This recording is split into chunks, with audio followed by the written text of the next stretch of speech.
Hello everyone, welcome back to our channel Billion Education where we aim to reach and teach billion population. तो guys स्वागत है आपका अपने ही channel billion education पे। हाजिर आपके सामने एक नई वीडियो लेकर जिसका नाम है रिफ्रैक्शन ऑफ द लाइट। सो दोस्तों ये चैप्टर जो है इंपॉर्टेंट चैप्टर है। कुछ ही कॉन्सेप्ट इसमें से क्वेश्चन बनेंगे, वो देख लेंगे हम लोग कौन से क्वेश्चन आएंगे। मेक श्योर करें आप वीडियो को पूरी तरह से देखें और अच्छा लगा तो लाइक करके कमेंट करके हमें बताइए कि क्या अच्छा लगा, और बहुत ज्यादा अच्छा लगा दिल से प्यार करना है तो शेयर करिए जो जो मीडिया पे आप लोग प्रेजेंट है। Let's larger audience be seen by us और बाय देम ऑल्सो। तो स्टार्ट करते हैं दोस्तों हमारा लेक्चर, प्यारा सा लेक्चर लाइट। सो ये देखो लाइट हर जगह से निकलती है, सन से भी और ऐसे टॉर्च से भी। तो लाइट होती क्या है? Light is a form of energy that produces sensation of vision.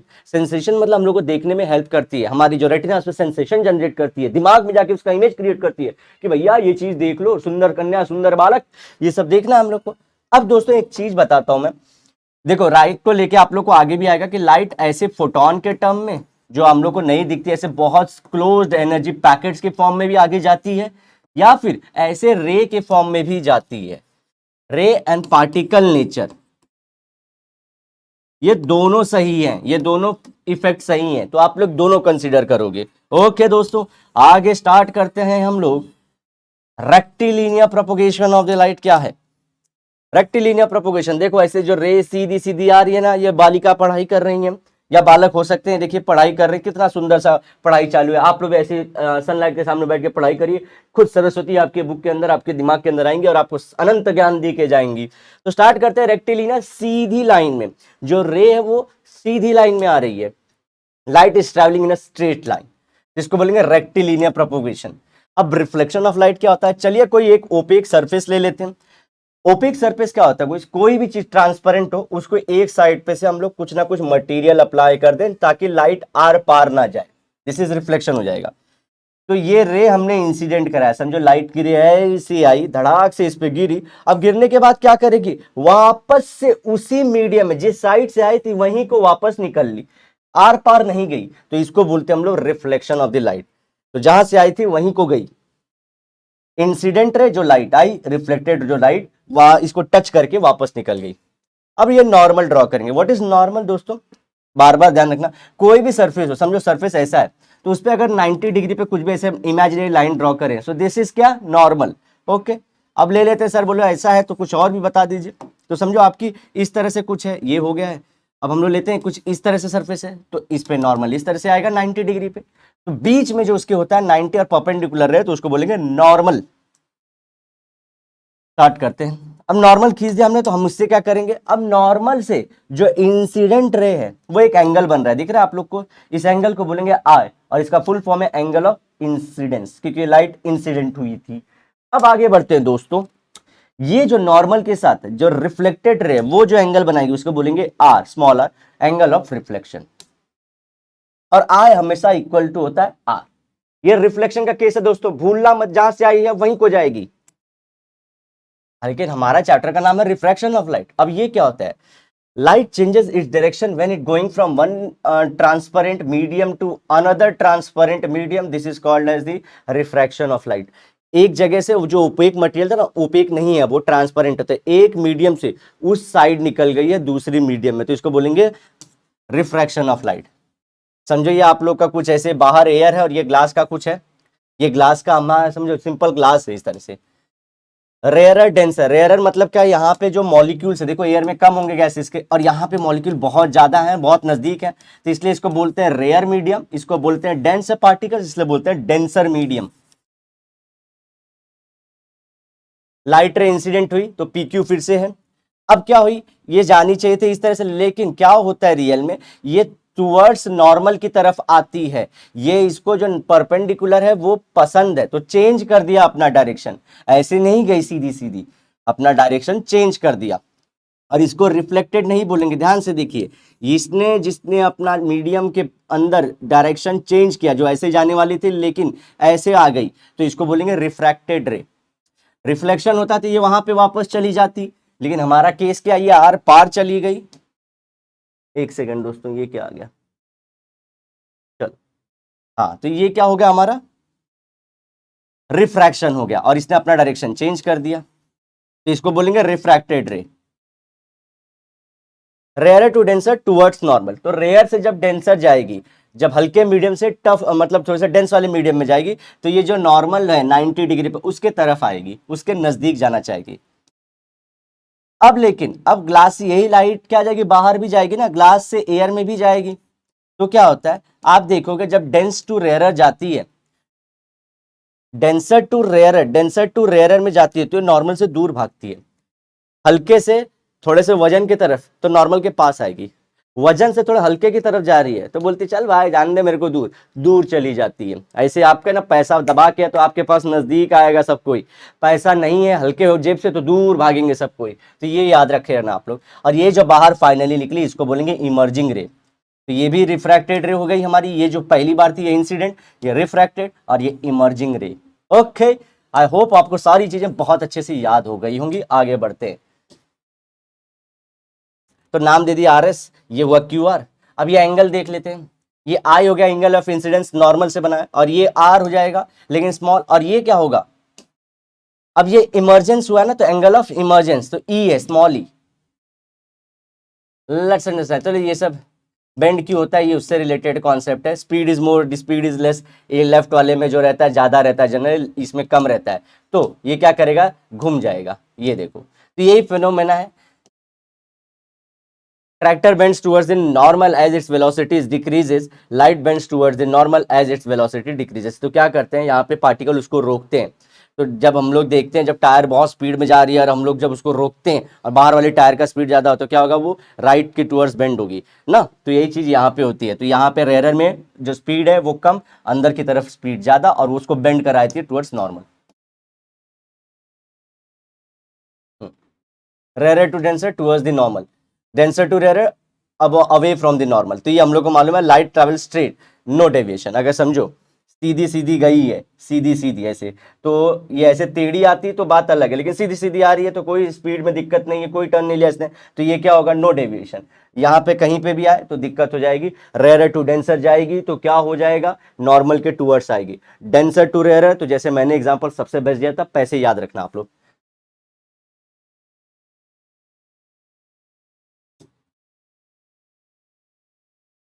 देखो हम लोग का रेयर टू डेंसर में एक्चुअली क्या होता है, यहां से जाना चाहिए था डायरेक्शन सीधा सीधा, लेकिन क्या होती है, बेंड होती है towards the normal. So it bend towards the normal. तो ये हम लोग सोचे कि ऐसा होना, लेकिन एक्चुअल ऐसा होता है। आई और आर हो गए। अब वाटर से ग्लास में इधर से ही बाहर निकल रही है। अब ये क्या होगा, देखो ये हल्का मीडियम पैसा नहीं है आपके पास, सबसे दूर भागेंगे सब लोग। तो एक्चुअल डायरेक्शन लेकिन उससे दूर जा रही है, ये जो सीधा होना चाहिए था, इसकी लाइन जो सीधी होनी चाहिए थी उससे भी दूर भागता है ये, देखो दूर भागा। सो ये हमारा जो होना चाहिए था ये एक्चुअल होना चाहिए था, और ये डायरेक्शन फॉलो किया उसने। ओके, ये उल्टा लिख दिया। और अलोंग द नॉर्मल मतलब क्या, सीधा सीधा पास होगा।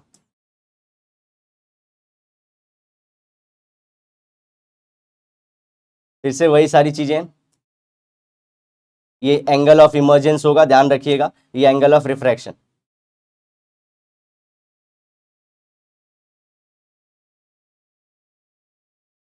Okay, refraction through a glass slab, I is always equal to E. ये जो आई है, ये जो आई था, ये ई के हमेशा इक्वल होता है, आर नहीं।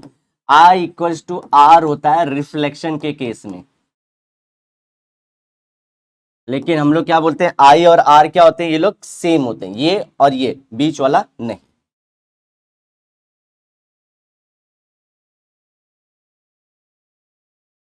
चलो, as the incident ray coincide with the normal the angle between them is zero. अगर यहां से सीधी आ रही है तो ये एंगल जीरो है, तो आई इक्वल्स टू जीरो हो जाएगा। तो ये हमारा एक बार डेफिनेशन देख लो, रिफ्रैक्शन ऑफ लाइट। अब लॉ ऑफ रिफ्रैक्शन क्या होता है, देखो the incident ray and the refracted ray are on the opposite sides of normal at the point of incidence and all three lie in the same plane. देखो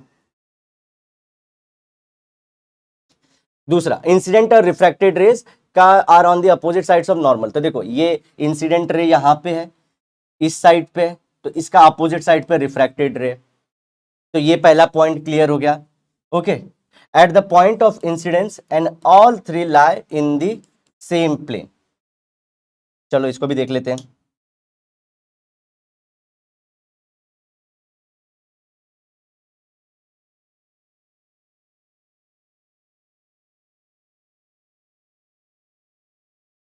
तो ये था पहला वाला लॉ हमारा, ये देखो ये इसके अपोजिट हुआ, और ये all three lie in the at the point of incident, all three lie in the same plane. देखो ये पॉइंट ऑफ इंसिडेंस पे ये वाली भी इधर आई, ये वाली भी इधर आई, और ये वाली भी, तो पॉइंट ऑफ इंसिडेंस पे ये तीनों एक ही जगह पे रहते हैं, ये बोलने के मतलब है। For a given pair of media the ratio of the sine of the angle of incidence to the sine of the angle of reflection is constant. तो इसके लिए आई और आर के लिए ये जो साइन है इंसिडेंस और रिफ्रैक्टेड का, ये कांस्टेंट होता है, sine I upon sine R is always constant, और यही जो कांस्टेंट है इसको बोलते हैं रिफ्रैक्टिव इंडेक्स, इसको दिखाते हैं एन से। तो पहला हमने क्या बोला था, पहली बात तो एंगल जो हमारा इंसिडेंट रे है और जो हमारा रिफ्रैक्टेड रे, ये दोनों नॉर्मल के अपोजिट डायरेक्शन में, ये इधर तो वो उधर, लेकिन पॉइंट्स ऑफ इंसिडेंस पे ये तीनों एक ही जगह आते हैं, तो ये तीनों एक ही जगह पे, तो क्लियर हो गया। दूसरा जो साइन वैल्यू है एंगल ऑफ इंसिडेंस की और sine value angle of refraction की, ये दोनों कांस्टेंट होते हैं, तो sine I upon sine R is always constant, और ये कांस्टेंट को क्या बोलते हैं, रिफ्रैक्टिव इंडेक्स, ये फिक्स होता है किसी भी चीज के लिए। देखो आई से इसका एक नॉर्मल होगा, ये इंसिडेंस हुआ, ये रिफ्रैक्टेड हुआ, तो sine I upon sine R इसके लिए 1.31 होता है, ये आपके बुक में वैल्यू है। अब ऐसे ले लीजिए डायमंड के लिए, again normal, again angle of हमारा इंसिडेंट रे, रिफ्रैक्टेड रे, इसके लिए 2.42 है, जो sine I upon sine R होता है हमेशा 2.42 होता है। ओके अब देखो इसको लिखने का तरीका देखो, अभी हम लोग को बहुत इंपॉर्टेंट है, बच्चे यहीं पे कंफ्यूज होते रहते हैं दोस्तों, तो हम लोग को ये जानना बहुत जरूरी है। We know that sine I upon sine R हमेशा रिफ्रैक्टिव इंडेक्स होता है, तो उसको लिख दिया एन। अब इसमें दो टर्म आते हैं, अब देखो यहां से लेफ्ट से राइट लिखेंगे 2 1 देखेगा, इसका मतलब क्या होता है, v1 upon v2 velocity in first upon velocity of 2। इसको हमेशा उर्दू टाइप जो ध्यान रखना, रिफ्रैक्शन फॉलो करता है उर्दू मीडियम। उर्दू मीडियम कैसे फॉलो होता है, हम लोग राइट टू लेफ्ट जाते हैं, ध्यान होगा आप लोग को, हम लोग जनरली कोई भी लैंग्वेज लिखते हैं, English Hindi, left to right जाते हैं, लेकिन इसको रीड करने के लिए आपको राइट टू लेफ्ट जाना चाहिए।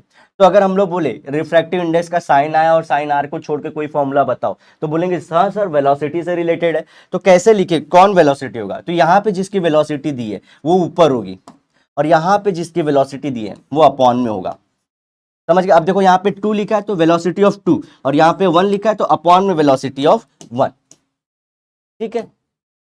और ये रेसिप्रोकल ऑफ ईच अदर है, मतलब 1 अपॉन इसको करके भी सेम लिख सकते हैं हम लोग, तो ये लिखा तो इसको अपॉन में भी लिख सकते हैं। इन दोनों को कैसे जोड़ सकते हैं, इन दोनों को इस तरह से जोड़ सकते हैं कि चाहे इसको लिखो चाहे इसको लिखो, तो इस बार मैं आपको एग्जांपल के लिए इसको लिखता हूं, n 2 to 1, इसका क्या होगा 1 अपॉन n 1 to 2, ये दोनों रेसिप्रोकल है, उल्टे हैं एक दूसरे के, ओके। तो ये क्या बोलते हैं, इसको पढ़ते हैं from medium 1 to medium 2, from medium 2 to medium 1। तो ये क्या बोल रहा है, मीडियम 1 से लाइट मीडियम 2 में जा रही है, ये क्या बोल रहा है, मीडियम 2 से मीडियम 1 में जा रही है लाइट। समझे आप लोग बात को, यही बात हम लोग को समझनी थी यहां से। चल okay, absolute refractive index means first medium is vacuum. जब भी हम लोग बोलें कि किसी का एब्सोल्यूट बता दो, हम लोग पढ़े ना बुक में, आप लोगों को टेबल आएगा एब्सोल्यूट रिफ्रैक्टिव इंडेक्स, तो वो क्या बोल रहे हैं, उनमें से समझो ग्लास है, तो ग्लास के सामने जो रेयर मीडियम तो वो वैक्यूम है, आइस है तो आइस हमारा डेंसर मीडियम, लेकिन जो रेयर मीडियम है फिर से वैक्यूम है, समझे आप लोग, एयर से भी हल्की, तो उसको बोलते हैं एब्सोल्यूट रिफ्रैक्टिव इंडेक्स। समझो वैक्यूम में से एयर में जा रहा है, अगेन नॉर्मल था, नॉर्मल के ये टुवर्ड्स हमारे नॉर्मल की तरफ बेंड हुई, absolute refractive index of air is 1.003। Ice का देख लेते हैं, 1.31 एब्सोल्यूट होगा, वैक्यूम मानते हैं तब होगा। अब वैक्यूम और वाटर में तो इसका एब्सोल्यूट रिफ्रैक्टिव इंडेक्स कितना हो जाएगा, 1.33, समझे, वैक्यूम से रेयरर से डेंसर, रेयरर से डेंसर, तो इसका हम लोग पढ़ रहे हैं। अब आते हैं वैक्यूम से crown glass, again incident refracted towards normal, इसका refractive absolute refractive index 1.52। Vacuum से रॉक सॉल्ट में जा रहे हैं हम लोग, रॉक सॉल्ट जो हम लोग खाते हैं त्योहार पे, दिस इज 1.54। डायमंड आ गया वैक्यूम से, अगेन देखिए रिफ्रैक्टेड 2.42। तो ये आपको सबको एक ही जगह पे आ गया, ले लीजिए इसका screenshot. Okay, conclusion, refractive index increases the bending capacity increases. अगर आप लोग देखोगे एक चीज कि जितना रिफ्रैक्टिव इंडेक्स है, रिफ्रैक्टिव इंडेक्स जितना ज्यादा है, ये जो नॉर्मल के टूवर्ड्स है, ये लाइट बेंड होती आती है। देखो यहाँ पे रिफ्रैक्टिव इंडेक्स 1 थी, तो देखो ये थोड़ी सी स्ट्रेट के तरफ ही है, लेकिन थोड़ी सी हम लोग बोलते हैं कि बेंड हुई होगी। अब देखो थोड़ा सा बढ़ गया वैल्यू, जब ये बढ़ता है तो इसकी बेंडिंग पावर भी बढ़ती है, तो देखो नॉर्मल के टूवर्ड्स थोड़ा और आ गया। वैक्यूम वाले में देखो थोड़ा और आ गया, वैक्यूम टू वाटर वाले में। फिर ग्लास वाले में देखो थोड़ा और नजदीक आ गया, और ज्यादा नजदीक आ गया हमारे रॉक सॉल्ट में, क्योंकि वैल्यू बढ़ रही है रिफ्रैक्टिव इंडेक्स 2.42 थी, ऑलमोस्ट लगता है कि नॉर्मल को टच करने वाली है। तो हम लोग यही चीज याद रखना है, रिफ्रैक्टिव इंडेक्स बढ़ता है तो बेंडिंग पावर भी बढ़ती है। कहां पे बेंड करते हैं? नॉर्मल के टुवर्ड्स। ये चीज याद रखिएगा, ये डायग्राम बहुत इंपॉर्टेंट है।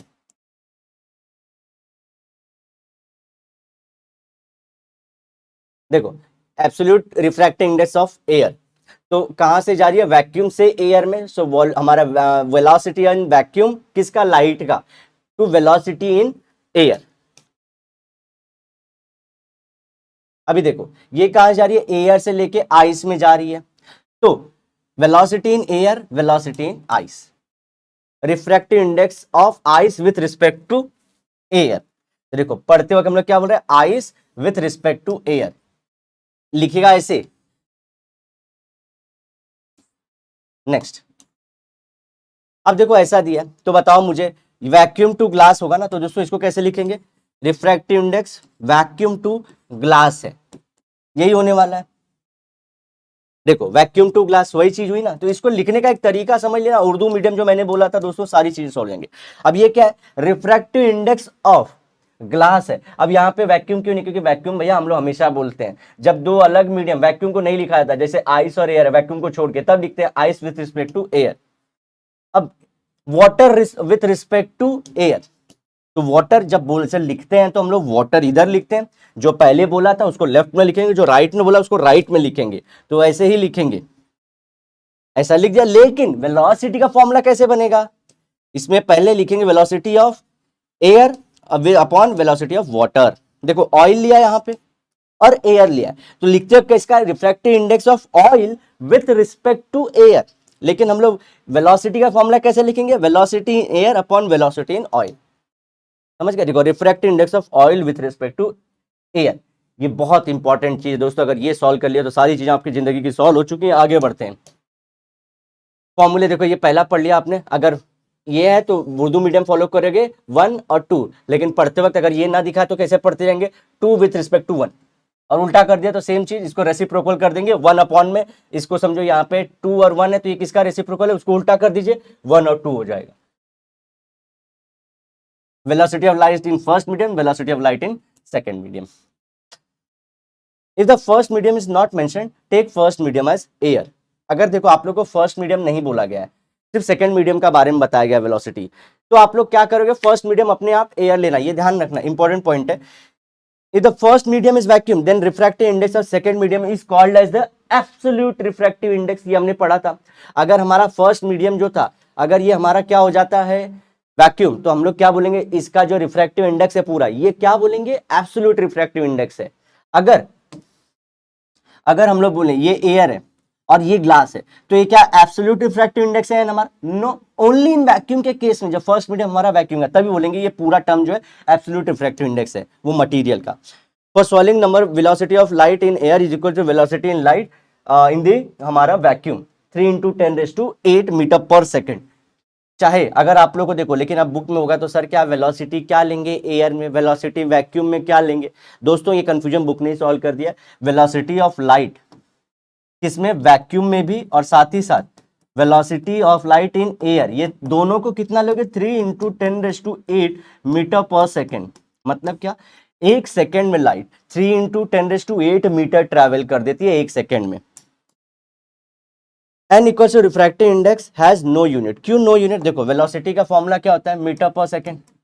इसका क्या होता है? मीटर पर सेकेंड। कैंसल आउट हो गए, तो इसलिए कोई भी यूनिट नहीं होता है। कभी भी रिफ्रैक्टिव इंडेक्स को कोई यूनिट मत देना। अगर 1.31 लिखे बस बस।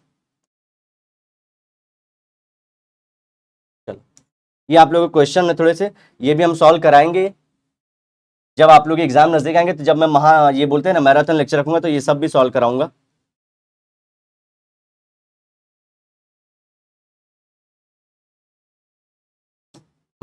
आते हैं टोटल इंटरनल रिफ्लेक्शन के ऊपर।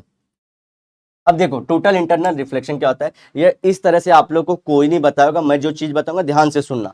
TOR समझो, partial and total internal reflection देखते हैं। देखो ये दो टर्म है, ये टॉर्च मैंने लगाया, उसमें से एक रे इधर गई, एक रे इधर भी गई होगी, अब बीच में भी गई होगी, ऐसे ऐसे बीच में भी गई होगी, लेकिन हम इंपॉर्टेंट वाले ही ले रहे हैं जो बताने के लिए। तो कुछ एक रे ऐसे गई, कुछ ऐसी गई, कुछ ऐसी गई, कुछ ऐसी गई, कुछ ऐसी गई।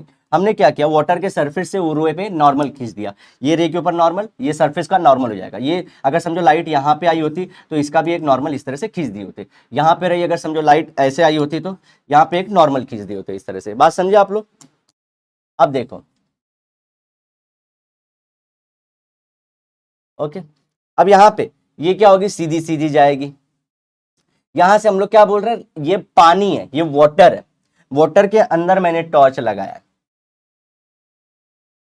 पार्शियल रिफ्लेक्शन हुआ इसमें, थोड़ी सी लाइट वापस भी आई और कुछ रिफ्रैक्ट भी हुई। तो ये था नॉर्मल से एंगल ऑफ इंसिडेंस और एंगल ऑफ रिफ्रैक्शन। अब देखो ये गई नॉर्मल से कितना बनाया, 35 एंगल ऑफ इंसिडेंस, और ये क्या बना दिया, नॉर्मल से हमारा क्या बना दिया, 70 डिग्री का बना के गई। ओके, अब आप लोग बोलोगे सर ये नजदीक क्यों नहीं आ रही है, इसके इसके नजदीक क्यों नहीं आ रही है? बच्चा प्लीज, ये डेंस टू रेयरर जा रही है। हमने रेयर टू ये चीज याद रखी है, नहीं तो कई लोग कंफ्यूजन में आएंगे। देखो जब रेयर से डेंसर में जाती है, ये एयर था, रेयर था, ये ग्लास डेंसर है, तो समझो लाइट ऐसे आई और ये नॉर्मल है उसका, तो इसके टूवर्ड्स बेंड होती थी, ठीक है। अब जब डेंसर टू रेयर जाती तो हमने क्या बोला, दूर जाएगी। जैसे ही आप लोग से आपके पॉकेट में पैसा गायब, लोग दूर भागेंगे, तो इसलिए ये दूर जा रहा है, ठीक है। बात समझिए यहाँ पे। हाँ सर सही बात, तो इसको इमर्जेंस भी बोल सकते हैं और रिफ्रैक्टेड एंगल ऑफ रिफ्रैक्शन भी बोल सकते हैं। तो देखो ये 50 था, अब 70 हो गया। अब जब इंसिडेंस हमारा 40 है, यहां पे देखो ये 90 का एकदम जो रिफ्रैक्टेड रे थी वो सीधी गई, सीधी गई, बेंड होते होते होते तो वो सीधी हो गई। ओके, अब ये देखो ध्यान रखना, एंगल ऑफ क्रिटिकल एंगल क्या होता है, ये आप लोगों को डेफिनेशन आएगा। एंगल ऑफ क्रिटिकल एंगल का, जब एंगल ऑफ इंसिडेंस और एंगल ऑफ रिफ्रैक्शन 90 हो, तो एंगल ऑफ वो इंसिडेंस की वैल्यू, क्रिटिकल एंगल क्या होती है, एंगल ऑफ इंसिडेंस की वो वैल्यू जब हमारा रिफ्रैक्शन का एंगल 90 हो।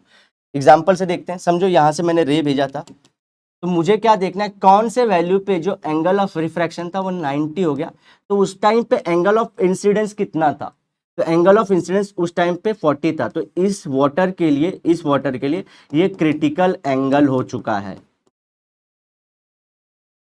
समझे आप लोग बात को? फिर से रेस बहुत सारी गई थी, लेकिन कोई 90 नहीं गई, 50 बना था, 70, लेकिन एक जो रे ऐसी थी वो 90 बना दी, पूरा नॉर्मल से 90 का बना दी। तो मैंने क्या बोला, ये 90 बन गया रिफ्रैक्शन का एंगल, तो पता करो इंसिडेंस का कितना वैल्यू था उस टाइम पे, 40 था नॉर्मल से, तो मैं बोलूंगा यही इस वाटर के लिए क्रिटिकल एंगल है। अब ध्यान से देखिए,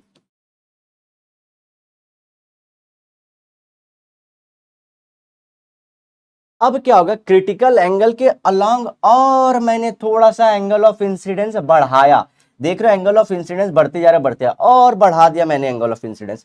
उस टाइम पे क्या होता है दोस्त, ये जो पानी, ये जो हमारा रिफ्रैक्टेड रेस था वो ऐसे नहीं, ऐसे भी नहीं, वो वापस से वाटर में आ जाता है।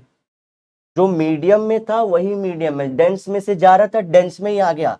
अब आप लोग हमेशा सुने और रिफ्लेक्शन है, रिफ्लेक्शन है, रिफ्लेक्शन है, लेकिन दोस्तों ये कैसा रिफ्लेक्शन है, ये रिफ्रैक्शन हो रहा था पहले, हर एक एंगल पे रिफ्रैक्शन हो रहा था, लेकिन जैसे ही क्रिटिकल एंगल से और ज्यादा मैंने वैल्यू बढ़ाई, समझो 41 भी कर दी, 40 पे क्रिटिकल था हमारा वैल्यू, 41 जैसे ही किया, वो जो रिफ्रैक्टेड रे है वो 90 से भी ज्यादा हो जाता है, और आप देखोगे तो ये रिफ्लेक्शन जैसा दिखता है। यही फर्क है, रिफ्लेक्शन क्यों नहीं बोला इसको, टोटल इंटरनल रिफ्लेक्शन क्यों बोला, दोनों अलग कॉन्सेप्ट है। इसका हमने ओपेक नहीं किया था, हमने किससे गेम खेला, हमने इंसिडेंट जो रे का एंगल है उससे गेम खेलते गए। रिफ्लेक्शन में क्या होता है, एक पूरे साइड को आप ओपेक कर दो तो लाइट अपने आप रिफ्लेक्ट हो जाती है। ये हमारे कॉन्सेप्ट में क्या था, हर जगह से ये एक एंगल पे मैंने रखा 10, हमारे केस में लाइट रिफ्रैक्ट भी थोड़ी सी रिफ्लेक्ट भी, वापस से मैंने डाला, तो डाला मैंने वापस लाइट समझो 20 पे, रिफ्रैक्ट हुई और फिर रिफ्लेक्ट हुई, फिर ऐसे करते 30 बचा 40 पे, 40 पे मैंने क्या देखा 90 बना दिया उसने, नॉर्मल का जो एंगल था रिफ्रैक्शन का वो 90 बना दिया। मैंने बोला ओ दिस इज नाउ क्रिटिकल, ये अब सरफेस पे से जा रही है, ये लाइट सरफेस पे से जा रही है। मैं बोल रहा 1 डिग्री और बढ़ाओ 41 करके देखूं, अरे भाई वाटर में वापस आ गई। This is total internal reflection, ठीक है, ये हमारे को याद रखना है। चलो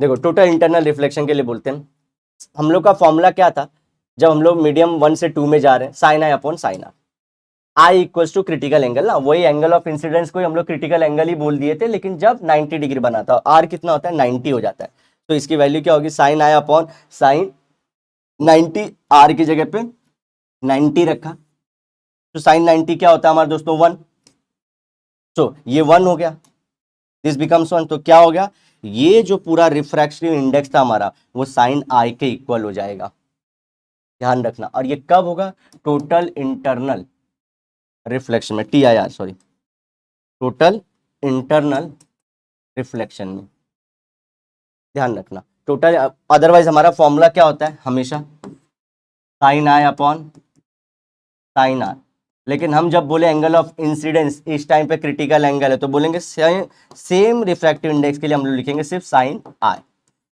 आर का वैल्यू क्यों 90 हो चुका है, साइन 90 का वैल्यू होता है 1, ये याद रखिएगा।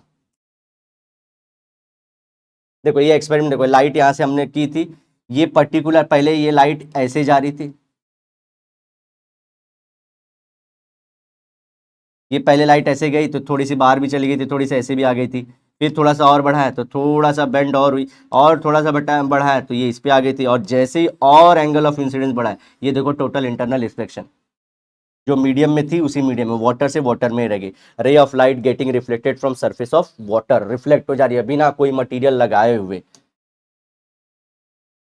अच्छा मिराज मतलब क्या होता है, देखो मिराज इन दी डेजर्ट क्या होता है, हमेशा देखो डेंसर टू रेरर क्या होता है, ऊपर जो है एयर जो होती है वो डेंस होगी, नीचे हवा हल्की होगी समर सीजन में, क्यों देखो बताता हूँ, ये कोई जानेगा नहीं पहचानेगा नहीं, समझो नॉर्मल टेम्परेचर है, नॉर्मल टेम्परेचर, और एक होता है हॉट टेम्परेचर, तो ये गैसें ऐसे पड़ी हुई थी जमीन के नजदीक पड़ी हुई थी, लेकिन गर्मी दिया, हीट आई, हीट हीट ने क्या कर दिया, ये लोग को काइनेटिक एनर्जी दे दी। काइनेटिक एनर्जी क्या होती है दोस्तों, बहुत तड़प जाते हैं एकदम, बोलते हैं ना ये होते हैं घूमने फिरने लगते हैं और हल्के हो जाते हैं, हल्के होने से ये लोग क्या गए, ये जो यहाँ पे थे ये मॉलिक्यूल अब ऊपर आ गए, ये क्या कर दिए ऊपर आ गए, और यहाँ पे नीचे क्या हो गया, जो एयर के मॉलिक्यूल थे वो थोड़े से कम हो गए, ऊपर ज्यादा, तो ये क्या हो जाएगा पूरा का पूरा मीडियम डेंसर मीडियम, और नीचे वाला क्या हो जाएगा रेयरर मीडियम। ये कॉन्सेप्ट याद रखिएगा, इस तरह से समझाया गया था। चलो दोस्तों आगे बढ़ते हैं हम लोग।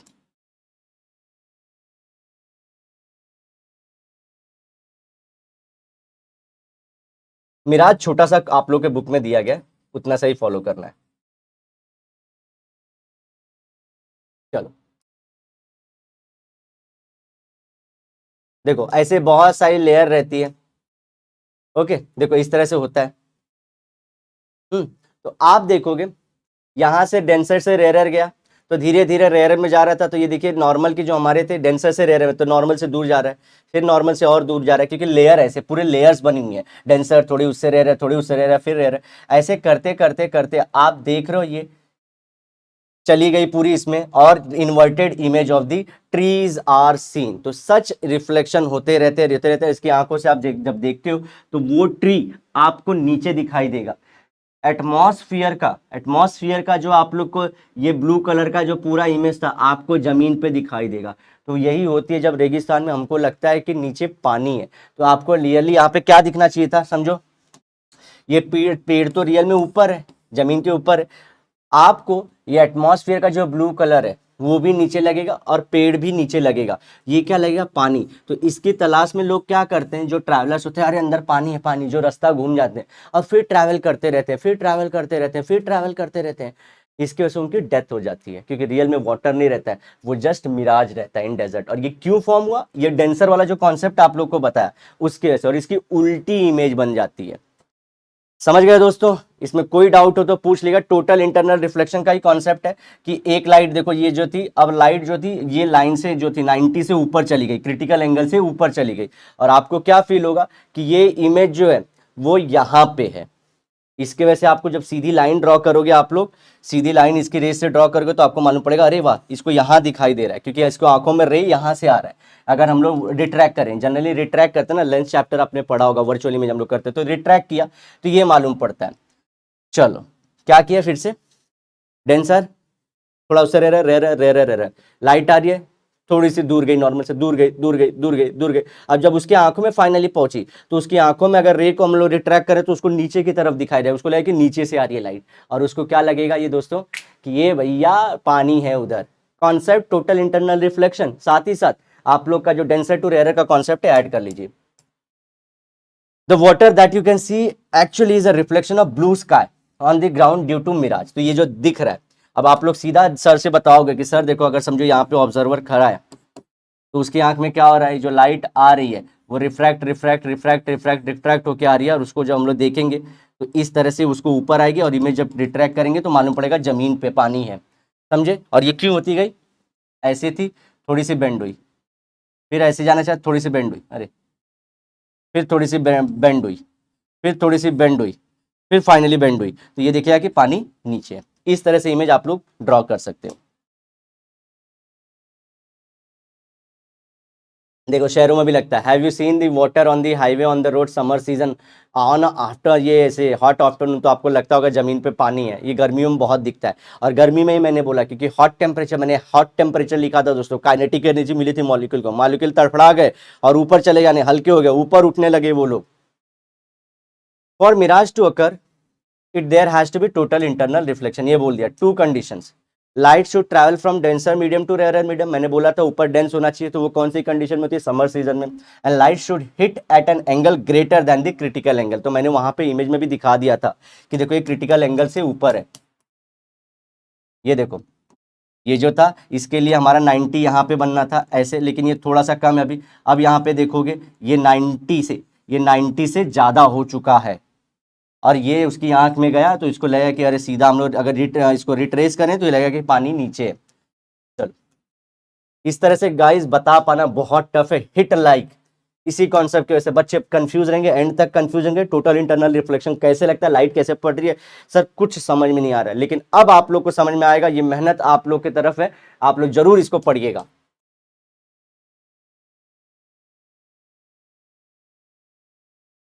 चलो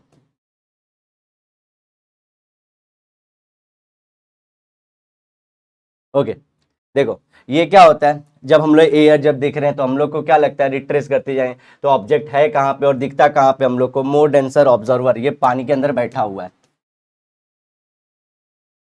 देखो the apparent position of the object changes due to the changes in the density of the medium.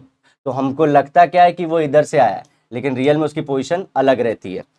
Okay, अभी why do things star twinkle, stars are point source of light. Point source मतलब बहुत दूर है, तो point source है, बहुत दूर है और छोटे से दिखाई देते हैं।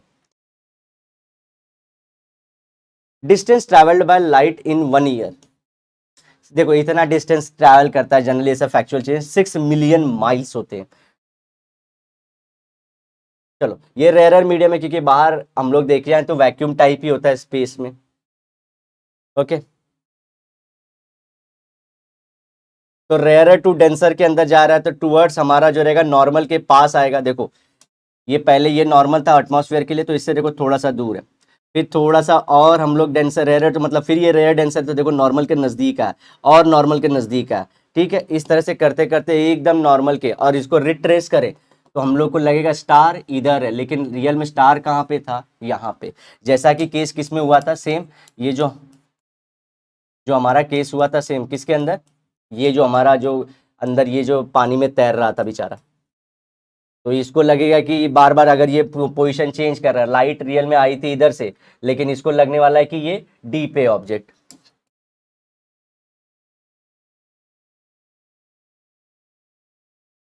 ओके, तो ये वाला कॉन्सेप्ट समझ लीजिए।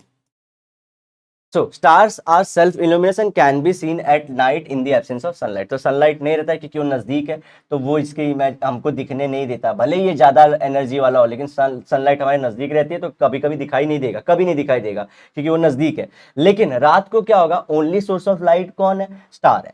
दे appear to be point source because of their being at very large distance from us. तो ये पॉइंट सोर्स क्यों बोला मैंने, क्योंकि बहुत दूर पे। The apparent position of the star keeps changing a bit, हमेशा थोड़ा थोड़ा चेंज होता रहता है। This is because of the motion of the atmospheric air and changing air density and the temperature. तो क्या बोलता है, खुद एटमॉस्फेयर भी चेंज होता रहता है, एयर जो मॉलिक्यूल मूव होते रहते हैं। साथ ही साथ जो ये कॉन्सेप्ट हम लोग जब पहले वाला बोला, रेयर से डेंसर से डेंसर से डेंसर, ये रेयर फिर ये डेंसर, फिर ये रेयर फिर ये डेंसर, फिर ये रेयर फिर ये डेंसर, तो ये कॉन्सेप्ट है।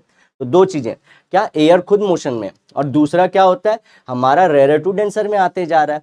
तो इसके वजह से उसको क्या लगेगा कि टिम टिम, कभी इधर से लाइट है कभी उधर से लाइट है, तो उतना ही का वो जो टिम टिम टिम टिम ट्विंकलिंग दिखती है, वो इसी दो कॉन्सेप्ट की वजह से दिखती है। एक तो मोशन ऑफ द एटमॉस्फेयर जो एयर है उसके अंदर, एंड दूसरा changing air density and temperature. तो ये एयर डेंसिटी और टेम्परेचर चेंज होती रहती है।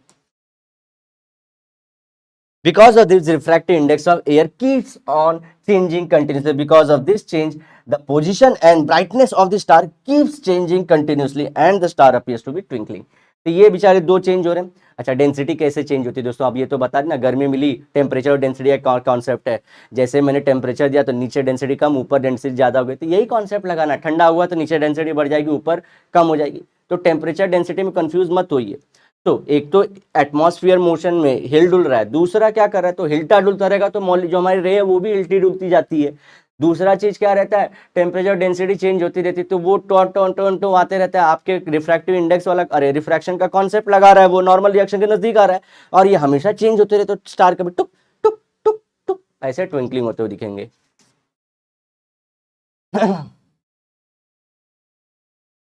देखो, why planets do not twinkle. अब देखो,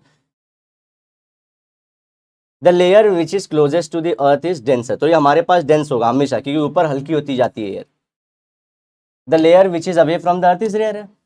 the planet is nearer to the earth compare to the stars. तो ये क्या होता है, स्टार्स बहुत दूर है, ये तो हमने बनाने के लिए स्टार्स इससे मिलियंस ऑफ माइल्स दूर हैं। So planet can be considered collection of large number of point source. तो इनको भी हम लोग बोल सकते हैं कि ये पॉइंट सोर्स हैं, और ये large number of point of source हैं। अब अब आप देखोगे, planets are much closer to as compare to stars, ये हम लोग से closer, but they therefore do not appear as a point source but appear as a collection of point source. तो आप देखोगे इनमें कलेक्शन है एक्चुअली पॉइंट सोर्स का, बहुत सारे ऐसे ऐसे बहुत सारे कलेक्शन ऑफ पॉइंट सोर्स हैं ये ऐसे। Because of changes in the atmospheric refractive index, the position as well as the brightness of individual point source changes. तो क्योंकि ये चेंज होता रहता है, उसका जो एक एक का इंपैक्ट वो चेंज होता रहता है। The average position and total average brightness remains unchange and planet do not twinkle. तो कई हैं, समझो ऐसे 100 है, तो एक दो का इधर उधर भी हुआ तो ओवरऑल जो उसका ब्राइटनेस है, जो इंपैक्ट है, वो नहीं चेंज हो पाता। समझो मैं बोलता हूँ यहाँ से ये एक आई, ये एक आई ऐसे, और ये चेंज हो गई और मेरे को बता रही है कि ये पॉइंट इधर है, लेकिन ऐसे बहुत सारे पॉइंट हैं, वो क्या करेंगे, इसको करेक्ट कर देते हैं। ऐसे बहुत सारे जो पॉइंट सोर्स जैसी एनर्जी आती रहती है, अल्टीमेटली एक दो रिफ्रैक्ट भी होती रहे, लेकिन ओवरऑल मिलके क्या करते हैं, मेरे को एग्जैक्ट लोकेशन बता देते हैं। चलो ये एमसीक्यूज हैं।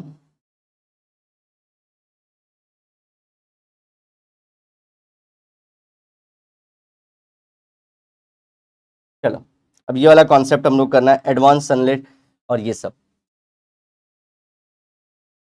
अच्छा, एडवांस सनराइज, कभी कभी सनराइज से पहले हम लोग को सनराइज आता है। The sun appears to rise 2 minutes earlier. देखो अब इसका भी कॉन्सेप्ट देख लो।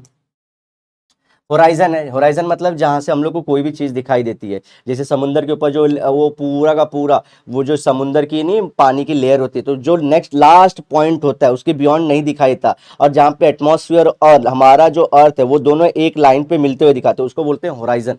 तो वो होराइजन है। तो राइजिंग सन यहाँ पे है। ओके, अब देखो ये क्या कर रहा है, रेयर टू डेंसर जाती जा रहा है, तो ये क्या करेगा, नॉर्मल के नजदीक आती जाएगा। ओके, अब सन रियल में राइज नहीं हुआ था। एक सेकेंड दोस्तों, सब कुछ बैटरी बैटरी ऑन, हाँ जी हाँ ठीक है, अच्छा वीडियो रुका नहीं। देखो तो सन की पोजीशन यहां से निकली, तो इसका क्या हुआ, देखो ये हुआ नॉर्मल हुआ टूवर्ड्स, देखो नॉर्मल के बेंड हुई, बेंड हुई। अब अल्टीमेटली बेंड होते होते मेरी आंखों में, अब इसको रिट्रेस करते हैं, इससे पैरेलल ड्रॉ करते हैं, तो लगेगा कि सन राइज हो चुका है।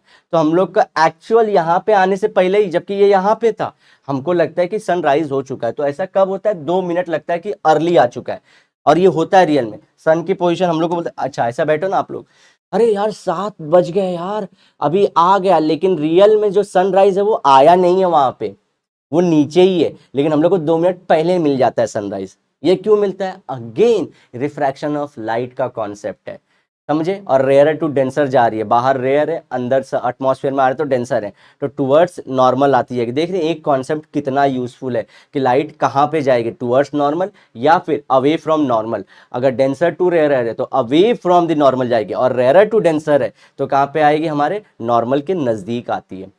और यही है कि एक्चुअल पोजीशन से पहले, तो सनराइज क्या होता है, जब सन हमारी आंखों के में आ जाए, तो सन अभी इधर ही है, लेकिन मेरे को लग रहा है कि अरे हाँ आ गया, सन दिख गया है, बेचारा सन तो अभी पहुंचा भी नहीं था उस जगह पे, तो सनराइज हम लोग को 2 मिनट पहले लग जाती है। अब सनराइज जल्दी हो गया, लेकिन अब रियल में सनसेट पीछे के टाइम उधर क्या होता है, सनसेट हो चुका है, लेकिन हमको अभी भी लगता है सनसेट नहीं हुआ, तो डिलेड सनसेट होता है। Sunrise early, sunset delay, sun appears to be set 2 minutes late, actual में सेट हो चुका है, लेकिन मेरे को 2 मिनट तक पता नहीं चलता, क्योंकि सनसेट लग रहा है कि अभी भी हो रहा है। चलो फिर से खड़े हैं, वापस से सेटिंग सन है, वापस से नॉर्मल के टूवर्ड्स जा रही है, वापस से यहाँ से जब मेरी फाइनल जो मेरे आंख में उसको रिट्रेस किया, तो मेरे को लगता है सन अभी इधर है, जबकि बेचारा सन डूब चुका है। बात समझे आप लोग, सन डूब चुका है। तो सनराइज के केस में अभी सन वहां पे आया नहीं है, लेकिन मेरे को 2 मिनट पहले लग गया कि अरे सनराइज हो चुका है, तो 2 मिनट का गैप था। ऐसे सनसेट में सनसेट हो चुका है, लेकिन रिफ्रैक्शन ऑफ लाइट की वजह से मेरे को लगता है कि अभी भी सन होराइजन के पास है और सनसेट हो रहा है, जबकि सनसेट हो चुका है। यहाँ पे रियल में देखे तो सनराइज नहीं हुआ है, लेकिन मुझे लग रहा है कि सनराइज हो रहा है, ये फर्क है। तो यहाँ पे अर्ली, यहाँ पे डिलेड। अच्छा प्रिज्म क्या होता है, देखो prism is a transparent medium bounded by two plane surface inclined at the angle, angle मतलब ट्रायंगुलर रहता है। देखो तो ये प्रिज्म देखो आप लोग का दिख रहा है, रियल प्रिज्म ऐसा रहता है, तो देखो इंक्लाइंड है कि नहीं, तो ए बी सी बोल दिए, ये लाइट गई अंदर, इंसिडेंट रे, पी क्यू बोल दिए, नॉर्मल खींचा, तो रेयर टू डेंसर जाए, तो बताओ कहाँ पे जाएगी, दूर जाएगी कि नजदीक आएगी, इंसिडेंट के नजदीक आएगी, रिफ्रैक्टेड है, अब ये बाहर जाएगी। डेंसर टू रेयर जा रही है, ऊपर जाएगी कि नीचे जाएगी, अरे दोस्तों नॉर्मल अब इसका कहाँ पे होने वाला है, कंफ्यूज हो गया ना, ये देखो नॉर्मल ऐसा होने वाला है, आप सोच रहे थे ऐसा जाएगा, लेकिन ये जाएगी इस तरह से। ओके समझे कि नहीं, इसका एक्चुअल पाथ कैसा था, देखो इसका एक्चुअल पाथ लाइट का समझो ऐसा था, तो ये नॉर्मल से दूर जाएगी ना, तो नॉर्मल से दूर जाना मतलब क्या होता है, इस तरफ आएगी ना, इसलिए बोल रहा हूं। चलो आगे बढ़ते हैं, रिवाइंड करके वीडियो देखते रहिए, मैं थोड़ा फास्ट जा रहा हूं लेकिन करते रहिए। तो पी क्यू जो इंसिडेंस थी, क्यू आर हमारा रिफ्रैक्टेड था, और ये जो हमारा है आर एन, समझो और एक पॉइंट का नाम देते हैं आर एस, ये क्या होगा, इमर्जिंग रे होता है।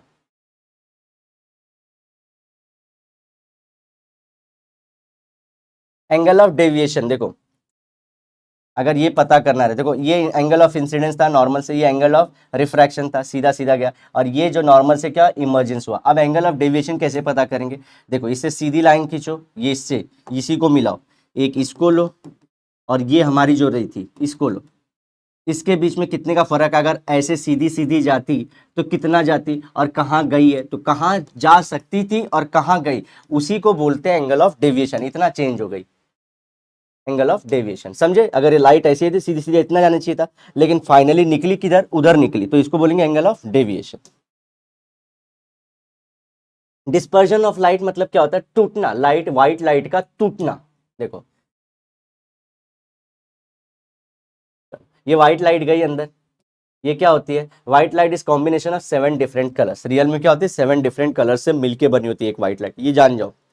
विबग्योर सुने हो, वायलेट इंडिगो ब्लू वो सब वाले, तो विबग्योर से बनी होती है। तो व्हाइट लाइट आई, take a Newton's disc with the 7 colours and rotate disc as fast as you can. तो ऐसे समझो 7 कलर आप लोगों को देखना है कि व्हाइट होता है कि नहीं। ऐसे 7 कलर ले लो और उसको ना घुमाओ जोर जोर से। देखो घुमाते गए, बहुत स्पीड में घुमाते गए और स्पीड में इट टर्न्स व्हाइट।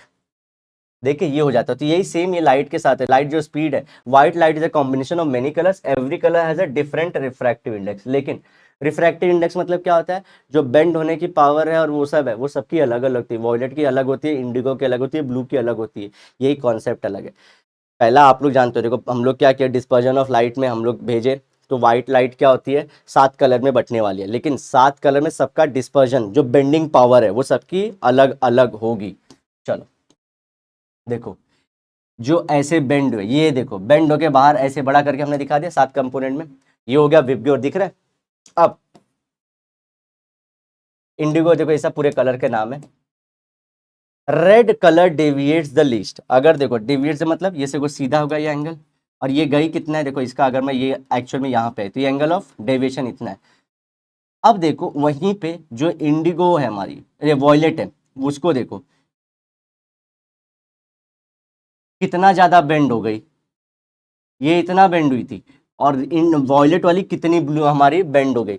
तो ध्यान रखना, डेविएशन किसका कम हुआ, रेड वाले का, और डेविएशन या बेंडिंग किसका ज्यादा हुआ, हमारा वॉयलेट वाले का। Violet colour deviates the most, ये ध्यान रखना। तो विबग्योर को नीचे से याद रखना। तो ऐसे ड्रॉ करोगे तो वॉयलेट, इंडिगो, ब्लू, फिर ऐसे ग्रीन, येलो, ऑरेंज, रेड। तो रेड वाला कम डेविएट होता है और ये जो वॉयलेट वाला है ज्यादा रेड है। तो दो कॉन्सेप्ट याद रखना इसमें। एक तो जो व्हाइट लाइट होती है, सन की लाइट होती है, उसमें 7 कंपोनेंट होते हैं। तो एक हमने न्यूटन के 7 डिस्क से समझा कि हाँ स्पीड बहुत ज्यादा रहे तो वो है, तो 7 में निकली, 7 कंपोनेंट में सीधी सीधी निकल गई। लेकिन इसमें जो डेविएशन है वो किसका होगा, मतलब ऐसे 7 कलर में नीचे कौन होगा, ऊपर कौन होगा। तो जो नीचे जब से ज्यादा आएगा, जो नीचे कलर हुआ वो बेंड ज्यादा हुआ होगा, वो डेविएट ज्यादा हुआ होगा, तो वो कलर है वॉयलेट। समझे। अब एग्जाम में क्या करना, आप लोग गलती ये मत कर देना कि वेब, इसकी जगह पे लिख देना वी, अलग कलर, भाई ब्लैक लेता हूँ, कि विबग्योर, क्योंकि आप लोग कलर थोड़ी बनाओगे। ऐसे लिखोगे, एग्जामिनर आपको सीधा मार्क्स कट कर देगा। क्यों, क्योंकि आप बोल रहे हो कि वॉयलेट कम डेविएट होती है और रेड बहुत ज्यादा डेविएट हो रही है। ऐसा नहीं है, जबकि रेड कम डेविएट होती है और वॉयलेट हमारी ज्यादा डेविएट होती है। देखो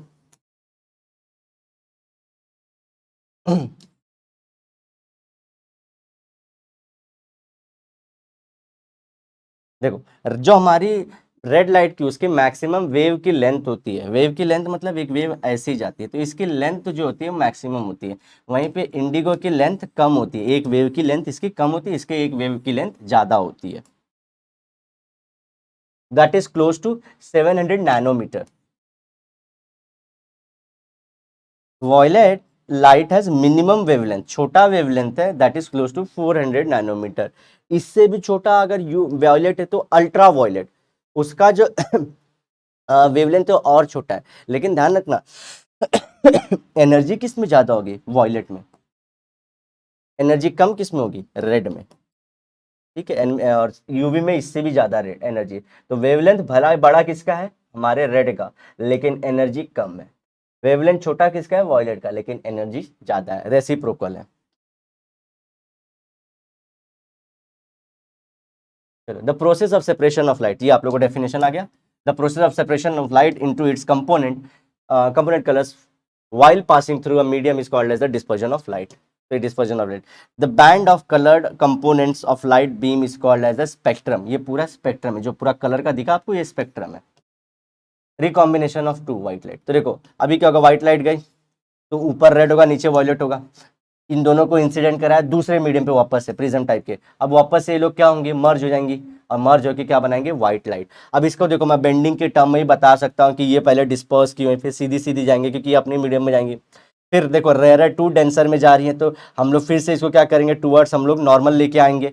तो देखो ये बेंड होंगी और फिर सीधा होके व्हाइट होंगी। तो ऐसे दो अपोजिट साइड पे, ये देखो ये ऐसा था, उल्टा करो तो पहले जाएगी लाइट तो सब कंपोनेंट में टूट के दिखाएगी, लेकिन उसके बाद वापस से जब ये वाले मीडियम में से बाहर जाएगी तो व्हाइट हो जाती है। चलो, hence there is no dispersion in a glass slab. तो ग्लास स्लैब क्या होता है, देखो ये दोनों को मिला तो ग्लास स्लैब होगा। ग्लास स्लैब में ऐसे ट्रायंगुलर नहीं होता है।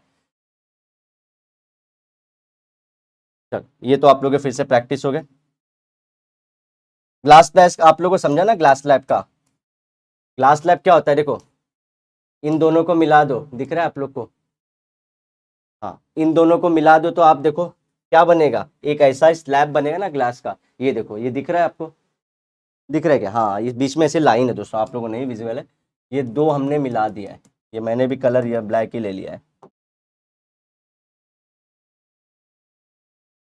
तो देखो इन दो ट्रायंगुलर वाले को मिला दो तो आपको व्हाइट की व्हाइट लाइट ही मिलती है, समझे? चलो अब नेक्स्ट कॉन्सेप्ट पे चलते हैं। अब टुवर्ड्स एंड है दोस्तों हम लोग, कुछ नहीं ऐसा है।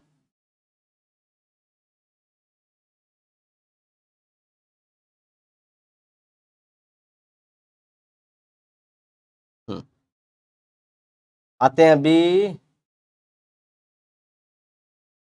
रेनबो कॉन्सेप्ट पे।